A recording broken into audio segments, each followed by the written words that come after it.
शिमला के जंगल दूर से कितने शांत और सुंदर लगते हैं ना। वहाँ पहाड़ होते हैं, धुंध होती है, ठंडी हवा होती है और ये सब मिलाकर अगर आप अपने कैमरे से फोटो लेते हो तो एकदम पोस्ट कार्ड जैसी सुंदर फोटो आती है। लेकिन इन सुंदर पहाड़ों के बीचों बीच एक ऐसी जगह है जो दूर से देखने में तो एकदम नॉर्मल लगती है, लेकिन रात होते ही यहाँ का रंग बदल जाता है। जहाँ दिन में वो हवा ठंडी लग रही थी, रात में वो हवा भारी लगने लगती है। और अगर आप अभी तक नहीं समझे हो तो मैं बात कर रहा हूँ उसी जंगल के बीचों बीच पड़ने वाले चुड़ैल बावड़ी की। ये एक शिमला का हाईवे है जो तब पड़ता है जब आप छोटे शिमला से नव बिहार की तरफ जाते हो। अब गाइस, यहाँ की डरावनी स्टोरीज बहुत पहले से ही फैली हुई हैं लोगों में, लेकिन पहले लोग इसका मजाक उड़ाया करते थे। लेकिन जब से इसी हाईवे पर बहुत सारे एक्सीडेंट होने लगे बिना गलती के भी, तो लोगों को समझ में आने लगा कि यहाँ कुछ तो है। अजीब बात यह है कि लोग मानते हैं कि जब भी आप उस चुड़ैल बावड़ी के पास से गुजरते हो, यानी उस हाईवे से, तो आपकी कार की स्पीड आप कितना भी एस्केलेटर दबा दो अपने आप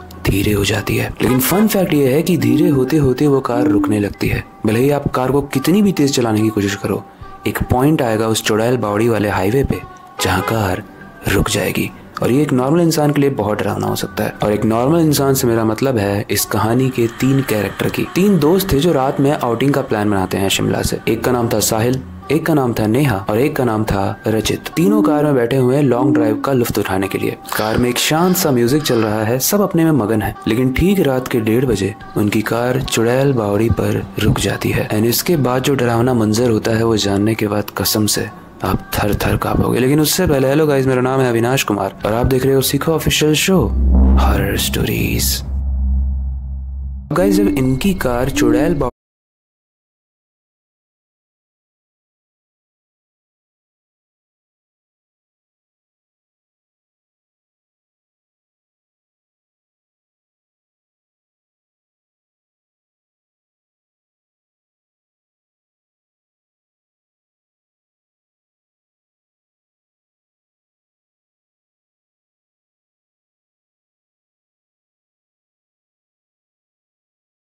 के पास मुड़ी तो उस चीज से ये अनअवेयर थे। इनको कोई अंदाजा नहीं था कि वो एरिया कैसा है, इसलिए ये एंजॉय करते हुए ही चल रहे थे। लेकिन दिक्कत तब होने लगी जब साहिल ने नोटिस किया कि उनकी कार की स्पीड धीरे होने लगी। वो कितना भी एस्केलेटर दबा रहा है, कार की स्पीड 20 से ऊपर जा ही नहीं रही है। वो कस के एस्केलेटर दबाते हुए अपने दोस्तों को बोल भी रहा है कि यार मैं इसको बहुत दबा रहा हूँ लेकिन कार बढ़ ही नहीं रही है। पीछे से रचित बोलता है, भाई तू मजाक कर रहा है ना, ये मजाक का टाइम नहीं है, जल्दी चल। तभी नेहा कार के पीछे मुड़कर देखती है जहाँ से उसे थोड़ी सी आवाज आ रही थी और उसको देखते ही नेहा बहुत तेज चिल्लाती है और बोलती है, ये कौन है? रचित ने तुरंत पीछे मुड़कर देखा लेकिन वहाँ कोई नहीं था। लेकिन अब धीरे धीरे वहाँ का माहौल बदलने लगा था। इनफैक्ट कार के अंदर का भी माहौल, वहाँ की हवा अब भारी फील हो रही थी और कार हल्की से हिली, मानो कार के अंदर आकर अभी कोई भारी सा इंसान बैठा हो।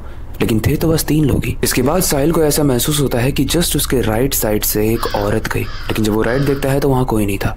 तीनों के तीनों एक अलग अलग एक्सपीरियंस कर चुके थे और तीनों अब बहुत ज्यादा डर रहे थे। तभी साहिल बोलता है कि गाइस, मुझे तुम लोगों को एक बात पहले ही बता देनी चाहिए थी। नेहा और रचित बोलते हैं, ऐसी कौन सी बात है और तुझे अभी ही बात बतानी है? अभी हमें यहाँ से निकलना चाहिए। साहिल बोलता है कि वो बात तुम लोगों को जानना जरूरी है, क्योंकि वो बात जब तक तुम लोग नहीं जानोगे हम लोग यहाँ से नहीं जा पाएंगे। और वो बात है इस जगह के असली डरावनी कहानी की। कहते हैं बहुत साल पहले इसी चुड़ैल बावड़ी के जंगल में एक घर था। एक घर जिसमें एक परिवार रहता था। एक परिवार जिसमें हस्बैंड था, वाइफ थी और एक छोटी सी बच्ची थी। हस्बैंड किसान था और पहले यहाँ पे आसपास एक गांव हुआ करता था। पूरे गांव में भुखमरी का माहौल था क्योंकि अंग्रेज बहुत ज्यादा टैक्स कलेक्ट किया करते थे। लेकिन इस परिवार में, जिसमें एक वीरेंद्र था, उसकी बीवी मीना थी और उसकी बेटी रेखा थी। इस परिवार में जो औरत थी मीना, यानी जो वीरेंद्र की वाइफ थी, वो पूजा पाठ बहुत करती थी, जिसकी वजह से ऐसा माना जाता है कि भुखमरी पूरे गांव में फैली हुई थी। लेकिन उनके घर में ऐसा हाल नहीं था। उनकी फसल अच्छे से हो रही थी। टैक्स देने के बाद भी उनके पास काफी खाना बचता था जिससे वो बाकी चीजें भी खरीद पा रहे थे। जो वीरेंद्र था वो बहुत ही ईमानदार इंसान था और मीना जो उसकी वाइफ थी वो भी बहुत ही स्पिरिचुअल, बहुत ही भक्ति वाली थी। वो लोग किसी का कभी बुरा नहीं करते थे। लेकिन शायद लोगों ने उनका बुरा करना चाहा, क्योंकि गाँव में ये बात फैला दी गई कि जो मीना है वो एक चुड़ैल है और वो पूजा इसीलिए करती है ताकि पूरे गांव में जो धन बंटना चाहिए वो सारा धन शैतान उसी को दे दे। और ये तो मुझे बताने की जरूरत नहीं है कि पहले के जमाने में ये चुड़ैल वाली चीजें कितनी जल्दी फैलती थी। अगर एक औरत को चुड़ैल बोल दिया गया तो उसके लिए कोई प्रूफ देने की जरूरत नहीं होती थी, बस बोल दिया गया तो उसे मार दिया जाएगा। और यही चीज हुई मीना के साथ। ऐसा माना जाता है कि मीना और उसकी बेटी रेखा को पेड़ में बांधकर जिंदा जला दिया गया, वो भी उसके हस्बैंड के सामने। उसके हस्बैंड को ही बहुत मारा गया। वो एकदम बेबस हो गया और अंत में अपनी बीवी को मरते हुए देखकर वो ही मर गया। इस तरीके से इस पूरे परिवार का तो अंत हो गया, लेकिन गांव की भुखमरी और बढ़ गई और धीरे धीरे करके कुछ लोग वहां से चले गए और कुछ लोग वहीं पे मर गए। चुड़ैल बावड़ी में जो ये गिने चुने घर हैं वो अब हॉन्टेड माने जाते हैं, क्योंकि उस घर में मीना घूमती है। एंड अब उसके भटकने का बस एक ही मकसद है, लोगों को ये मनवाना चाहती है कि उसका परिवार उन दिनों निर्दोष था, और जो भी इंसान इस वर्ड को बोल देता है उसके सामने कि तुम निर्दोष हो, वो उसे जाने देती है।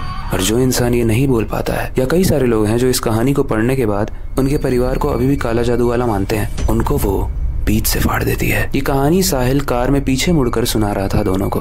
तभी नेहा और रचित बोलते हैं, साहिल हमारी कार के सामने शायद वही मीना खड़ी है। जब साहिल मुड़कर आगे देखता है तो वो देखता है कि कोई खड़ा नहीं है बल्कि तैर रहा है, क्योंकि नीचे पैर तो है ही नहीं, अगर है तो सिर्फ धड़ और सर। पूरा शरीर जला हुआ प्रतीत हो रहा था और मुंह और डरावना लग रहा था मीना का। धीरे धीरे उनकी कार ऊपर उठने लगती है और साहिल समझ जाता है कि शायद ये अब हमको मारने वाली है।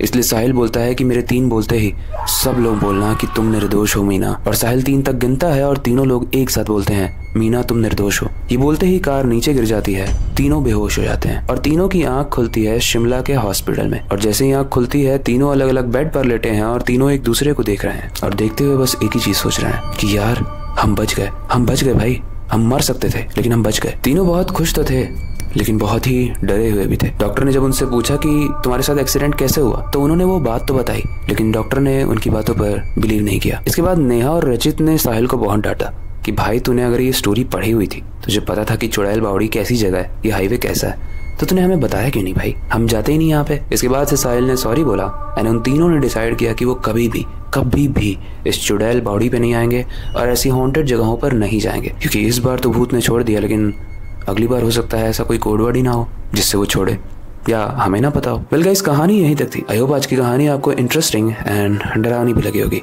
एंड इससे एक सीख भी मिली होगी कि अगर आपको पता हो कि कोई हॉन्टेड जगह है तो वहाँ पर जाओ मत, क्योंकि हो सकता है आप कभी वापस ही ना हो। बाकी अगर आपको कोई सीख मिली है इस कहानी से तो उसे आप हमें कमेंट सेक्शन में दे सकते हो। हम आपके कमेंट्स को बहुत अच्छे से पढ़ते हैं एंड हमें बहुत अच्छा लगता है जब कोई इंसाइटफुल या लंबे कमेंट्स आप लिखते हो अपने दिमाग से। फिलहाल के लिए वक्त आ चुका है इस स्टोरी को एंड करने का और नई सुपर इंटरेस्टिंग और डरावनी कहानी पर काम शुरू करने का। लेकिन जाने से पहले मैं हमेशा की तरह एक ही चीज कहना चाहूंगा, अपनी क्यूरियोसिटी को डाई मत होने देना, नई चीजें सीखते रहना, अपने बेड के नीचे और खिड़की के बाहर जरूर देख लेना, मीना तो नहीं खड़ी है। मिलते हैं अगली वीडियो में।